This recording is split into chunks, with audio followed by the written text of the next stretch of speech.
Hey guys, it's Jamie Scrimger here, second wife, stepmom of 3, and mom of 1. And you're listening to my podcast, where we talk about all things motherhood, stepmotherhood, and living a kick-ass life. If you're ready for raw and real conversations and are striving to live your very best life, then you are in the right place.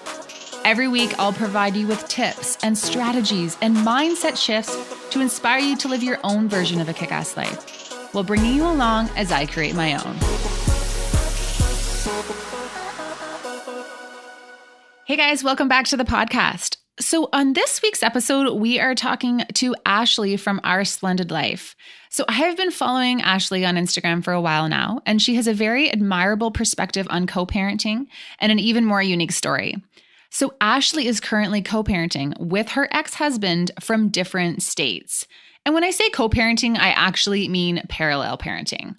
After a long custody battle, experiences with parental alienation, and some unexpected decisions from a judge, Ashley made the heart-wrenching decision to give up primary residency of her daughter and send her to go live with her dad and stepmom.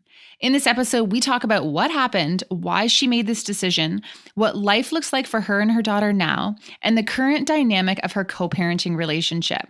I'll give you a teaser. I believe she hasn't actually spoken to her ex in a couple of years. All right, guys, let's dive in.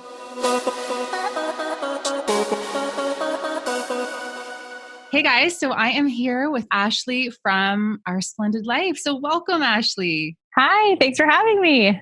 I'm so excited that you're here. As I said, I have been following Ashley on Instagram for, about a year and a half now. And your posts and your pictures and everything that you say, it literally, I love the raw and realness of it while still maintaining that positive attitude, which, as you know, is kind of what I'm all about. So, I definitely resonate with everything that you say. So thank you so much for just keeping that raw and real feed. The internet needs it. Oh, thank you so much. I love it. I love that connection that we have over social media. So it's been great.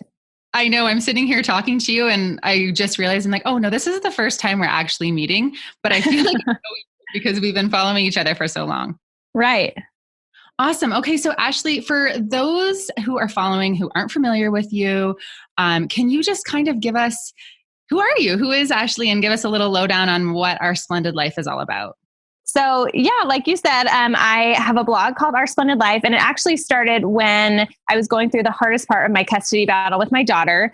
And she is 10 years old, and we decided to let her live with her dad a few years ago. And so we're kind of navigating the process of long distance visitation and non-custodial parental alienation and how all of that fits together within our family. And I'm remarried, and so we have children together and how that looks for us as a blended family. And yeah, so my blog, I just share about the trials and the struggles that we've had, but also how we find those splendid moments as a blended family. Yeah. And you do it so well. So you know what, there's just so much to go over and so many questions that I have to ask you. So let's back our truck up and let's talk about, your daughter. And so your daughter, you chose to let her live with her dad. And, it's so funny when maybe funny is not the right word, but it's just interesting.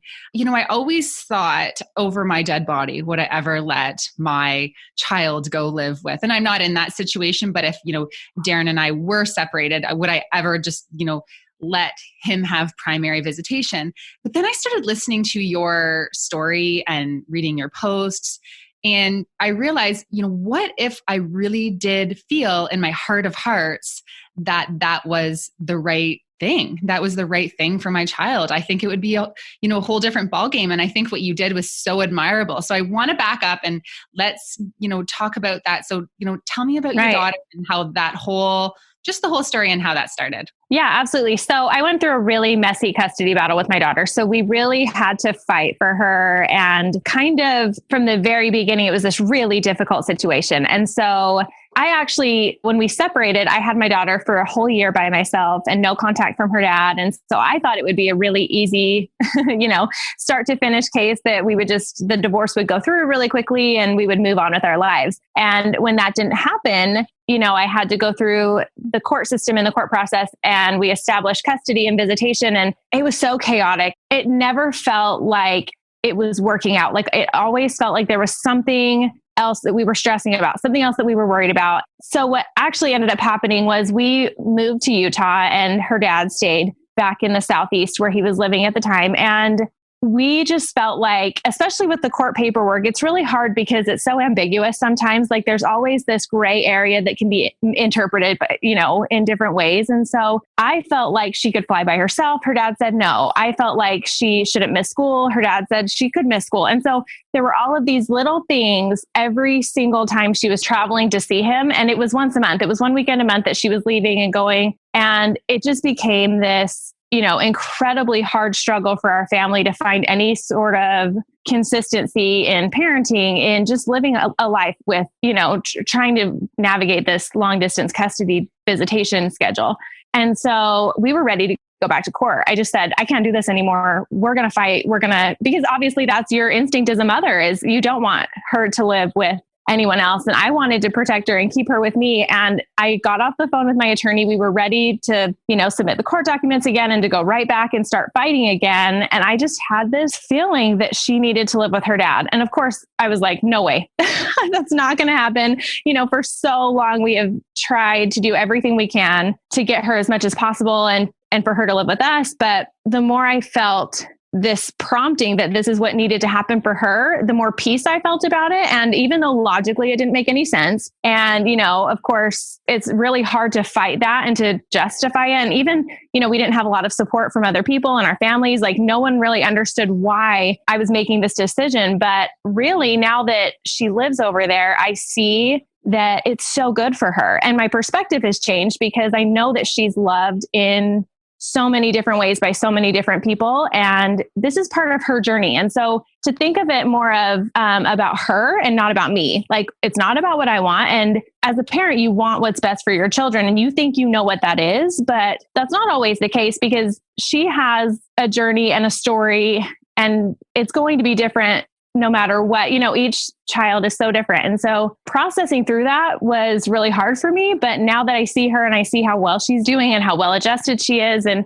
I have control now over, she's not missing school and I get to go visit her. And, our family dynamic has changed a lot, but it's been the best decision for our family. And yeah, we're just happy that she's loved by so many people. And that she's doing well. Because, I was listening to something that you had said, I think it was another podcast that you were on, and you had said how, Sunday nights were huge transitions for her. Like it wasn't like just preparing for school. She was flying to come home and returning home late at night and like leaving on the weekends. And that's just a lot of transition for a young girl. Right. And I can't imagine getting her used to that transition and trying to kind of establish some routine amongst that. Because I know for us, we have my stepkids every other week. So we have a week on, week off schedule. And even those Monday and Tuesdays, like it's a bit of an adjustment period every single time to get everyone adjusted and back to the flow of things in that house. So throw in like suitcases and flight. Yeah. Costs that come with that. Obviously, the costs aren't necessarily her issue, but like it's just a lot on a little girl. Oh, absolutely. So now what does your schedule look like with her now? So that has been actually really difficult. And I think it's harder on me than it is on her because looking at our calendar, I don't want to take her away from anything that she has going on. And so we looked at our October calendar, for example, and she had some birthday parties that she was invited to, and she didn't have a school break, and the long break didn't work out with my kids' long break here. Like the dates didn't match up. And it was so hard because I felt like I needed to get out there to see her, or she needed to come here because we wanted to make sure that we got that visitation in, but it just wasn't working. And so that's a huge source of stress for me because I feel like I'm in control of planning this. But, I think as a mother, you think, I'll do anything for my kids. Like I just want them to be happy. And I didn't realize how much of a sacrifice it would be to not see her as much as I want to. Like I want to be there for everything and I want to be able to go see her, but realistically that doesn't always happen. So I like to say that I see her every 6 to 8 weeks, and we thought we would fly her out here for Thanksgiving. And instead I'm actually going to be flying to Florida for a week at the end of November because that's just how it would work better for her to not miss school. And then, with babysitters for my young kids out here in Idaho, like it's really hard because I know that I don't get to see her as much as I want to, but usually over the holidays I get her. I technically could get her one weekend a month if it worked out that way. It just seems like especially when she flies out here, she loses, there's a time difference and then there's basically a full day of travel. And then you have to coordinate with the airlines and their unaccompanied minor policy. And there's so many hoops for her to jump through that it's a lot easier for me to go out there. But then when I do that, I leave my husband and kids here and then they need help, So it's kind of just this, I'm lucky to get her whenever I can. So it really is just looking at the calendar and figuring out when it's going to work and hoping that everything falls into place. And usually it does. So. And did you have her for the entire summer then? Yeah, I do. I get her for the whole summer and then every holiday. So I do get her the long breaks. And what's great about that is we've changed that dialogue with her is we don't want to say who she's living with. We like to just say who she goes to the school, who she lives with during the school year versus who she stays with in the summer. I mean, it's as close to 50-50 as you're going to get living, 3,000 miles away or whatever it is. Yeah. And totally. And you know what? It definitely, it probably is, 60-40 even, right? When you factor in all of those breaks, and it's just a different way of splitting things up that seems to be in her best interest. Now, I was thinking, do you talk openly to her about this and your decision to let her go live with her dad and about all of that? Because, I always look back and I'm on my own childhood because I was a child of divorce. And sometimes I'm like, why did they make that decision or what went on there? And obviously there's different perspectives, right? Like the perspective of the child and the perspective of the parent. And I've come back and asked my parents just certain questions as to why they navigated things the way they did. And I wish that they would have had maybe an open dialogue with me growing up about certain things so that I didn't have so many questions. Do you talk to her about why that decision was made? Yeah, I do. And I actually feel like, especially with her, her personality is very much like she wants to have that validation and appreciation from each parent. And so it's really hard. It's a fine line, especially when you're a blended family, to share your side of the story only to an extent where you're not talking bad about the other parent, right? And I've always just been very open with her. And we do have that close conversation where we don't, we feel comfortable with just sharing our feelings and how she knows my heart. I know that she knows where I'm coming from, but it's also a matter of making sure that she doesn't know the whole story at times. You know what I mean? Like it's kind of that fine line of what do you want to share with her, especially because, and I think a lot of kids do this, they kind of like to play the parents against each other, and so just trying to eliminate that and saying, we don't talk about certain things because it's just spreading negativity and there's no benefit to that. So yes, we are very open on why we don't talk about certain things either, Yeah. And I think that's so important because I'll have a lot of parents say to me, well, my child said, or my stepchild said this to me, and I obviously needed to defend myself and, tell them the truth. And, I think it's important to remember that our truth as parents isn't necessarily the truth that the kids need to hear, right? There are very Absolutely. much issues that need to remain with the adults. And sure, there's going to be conversations when they become adults, when they have the real questions and are wondering what the heck happened. But while they're kids, it just seems to be, it's just way too much for their little brains to process, right? And they already have enough issues and enough extra stressors because their parents aren't together.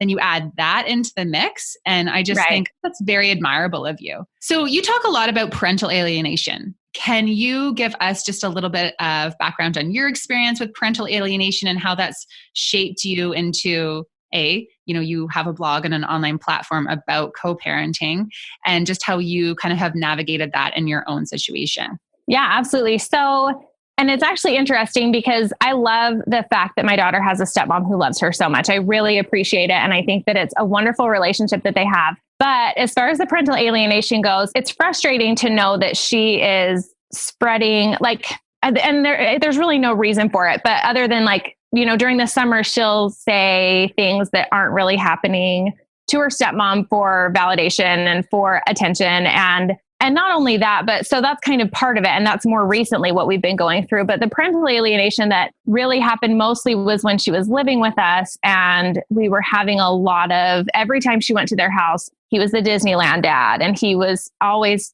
kind of saying bad things about us. And that to me, I feel like puts your child in such a bad position. Like it's really not her choice to hear that. You know what I mean? Like it was a struggle for us, I think, to figure out how to stop it without, defending yourself, but at the same time, making sure that she knows that that's not really what's happening. So that's kind of the parental alienation that we faced. And to be honest, in our situation, we actually do more of a parallel parenting approach. So when she's at our house, she has our rules and she lives by a totally different set of actions and consequences. And we do a lot of positive reinforcement. And at her dad's house, I am not involved in that. Like, I don't know how, she doesn't have to clean her room and she doesn't have, certain rules and guidelines that we follow at our house, but it works for us and it eliminates the stress for everyone when you realize that co-parenting isn't going to work. Like, I know that we can't have that weekly conversation. I don't talk to her dad very often. Like, I communicate with her stepmom, and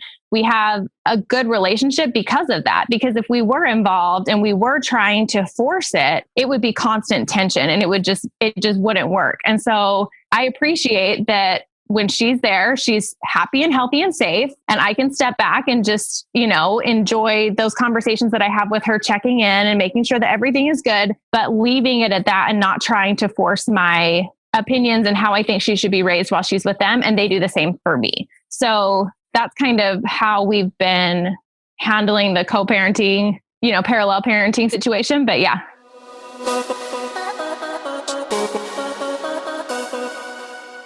So when I first became a stepmom, it did not take me long to realize that I was in over my head. So one night I found myself sitting on the bathroom floor, bawling my eyes out, wondering what the heck I was thinking, marrying a man with 3 kids and an ex-wife. Honestly, don't get me wrong. I was in love with my husband. The kids were great, but man, I was in over my head. So I did what we all do when we're looking for support, and I went to the internet. But I was so disappointed with what I found. Even though my news feed was overflowing with support and resources for quote unquote real moms, there was nothing for stepmoms. Well, actually, that's not true. There was a lot of complaining, a lot of negativity, a lot of Facebook group vent sessions, but I knew that wasn't going to make anything any easier. I needed someone to tell me what to do to thrive. I wanted to live a kick-ass life amongst the extra stressors and drama and insecurities that came with being a stepmom. I really just wanted to have a great family life. So I decided to figure it out on my own. And after a lot of work on myself, a lot of work on my marriage, some therapy, and digging deep into all the step family resources I could find, the stressors that used to send me to the bathroom floor or feel so overwhelmed that my hands would literally shake don't even faze me anymore. Want to know what I did to get to this place? Well, I will show you exactly how. So the Kick-Ass Stepmom Project is an exclusive community and course for stepmoms, and it outlines step by step what I did to change my step family life. So as a life coach with a specialization in step family dynamics, a former child protection worker, a stepmom, and a child of divorce, I've basically combined my personal and professional experience and created the type of support that I was looking for when I found myself on that bathroom floor. To learn more and to hear what stepmoms who have completed the program have to say, head to www.thekickassstepmomproject.com.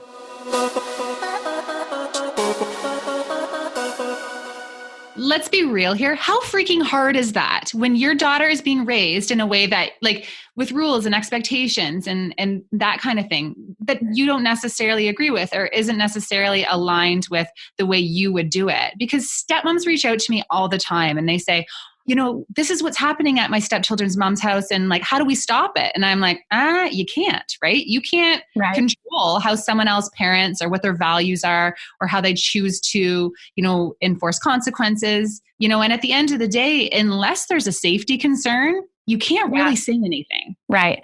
No, I think it's really hard and it takes a while to shift your perspective. And that's really all it is taking control of what you can control. You can only make decisions for yourself and your family. And so just standing in that truth and knowing that you're doing everything that you can. I love that. And I also think it makes a big difference for your child if you are secure in what you're doing and not trying to force yourself on the other situation. Like if you're just saying that you're happy with how things are going in your sphere of control and, allowing them to have that freedom to really experience both parents and their parenting skills for themselves.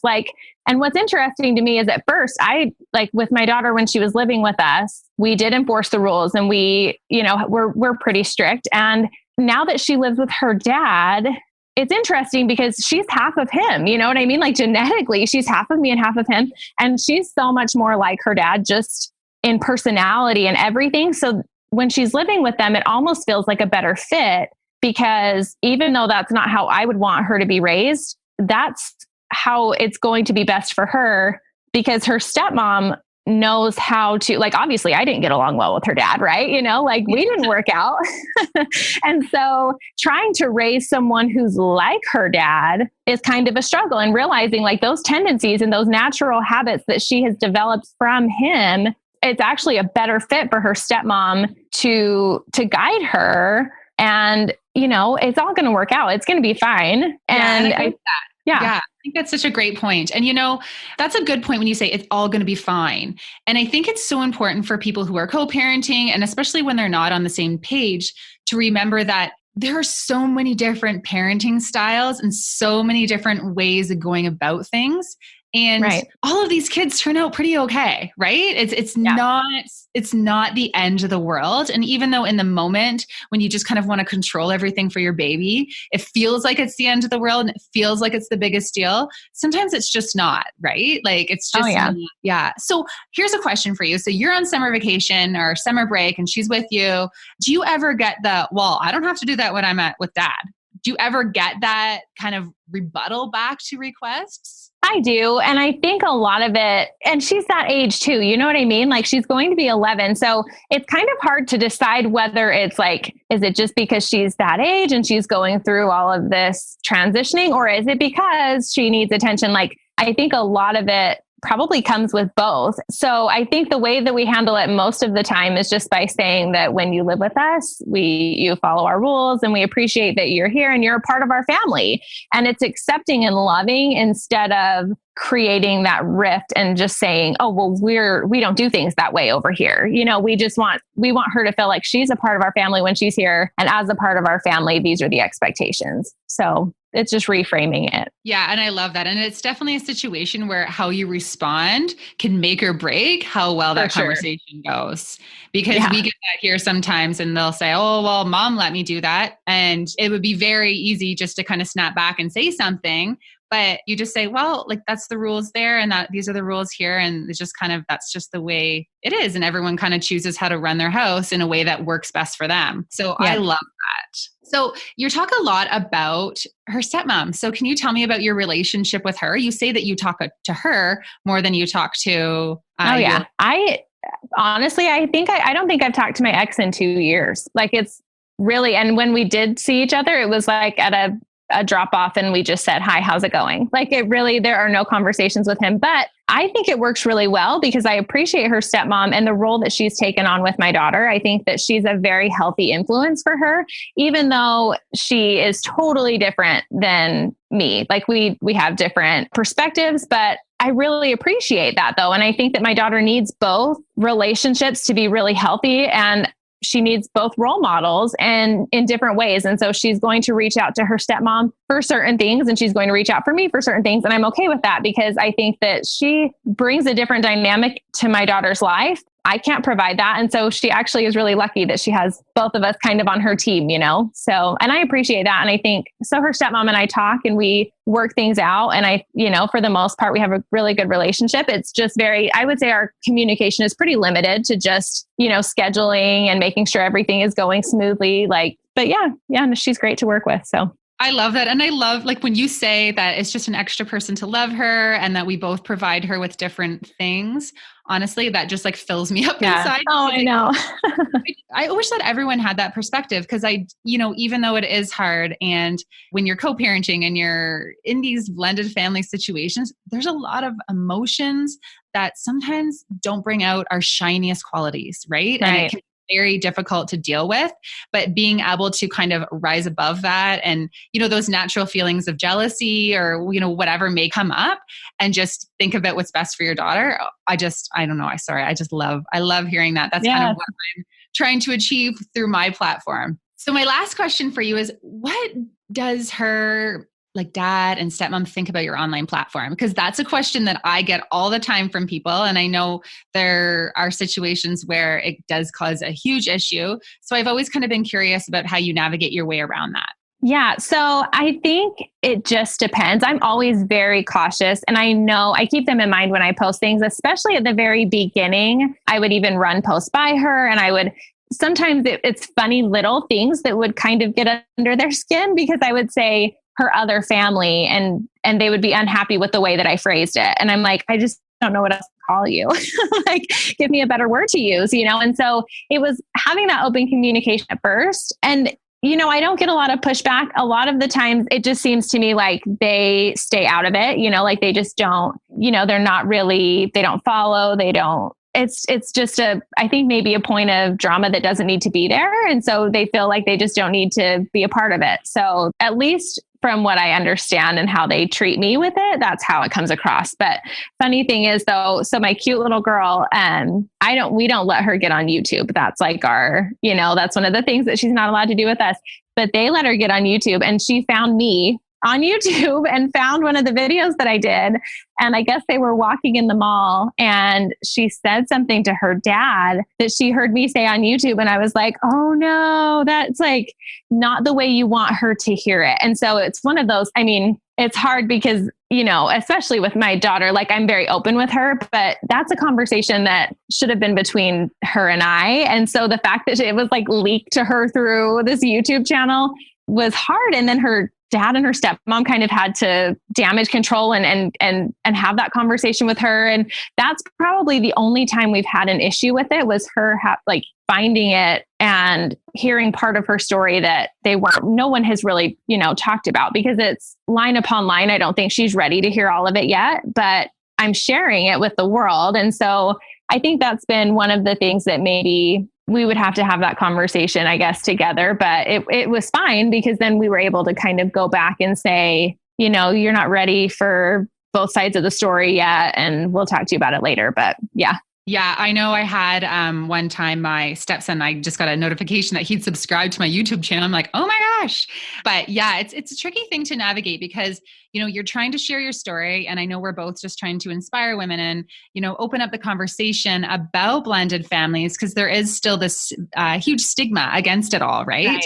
But in doing that, you still have to kind of find a way to be respectful of the people in your life, because your story isn't necessarily their story to tell. Right. And so, yeah, I definitely know from experience, I'm very cautious about what I say and how I say it. And if anyone in my family ever has an issue with it, things just come down. Like, it's just like, they're definitely number one, but it's interesting way to navigate it. And it's definitely the number. Do you get asked this question all the time? Yeah. Oh yeah. Oh yeah, I get asked all the time. And I think it's funny because I am very open, and I think that there's connection and vulnerability. So I appreciate that. And I think that, being genuine and open and honest is really important. But, there are obviously certain things that I don't know, like you definitely have to be cautious about. And so I like to say, whenever I'm talking about it, that there's three sides to every story. And I really think that. I think that there's my perspective and his perspective, and the truth is probably right in the middle, And so it's not my